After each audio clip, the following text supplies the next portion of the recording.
CapCut is one of the best video editing app if you're looking for mobile editing apps. Now to add overlay in CapCut, you have to launch the CapCut application first on your mobile. Tap the new project button and select the photo or video you want to edit.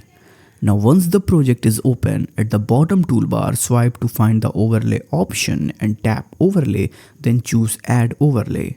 Now choose the image, video or something media that you want to use as overlay from your phone's gallery.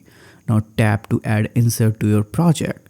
Now after adding the overlay, it will appear on the top of your main video or image. Use pinch to zoom gestures or resize and move the overlay around your screen to your desired position. You can trim the overlay, adjust opacity and select effects and all using CapCut editing tool. Once you are satisfied with overlay, preview your video and finally tap the export button and now your video will be exported.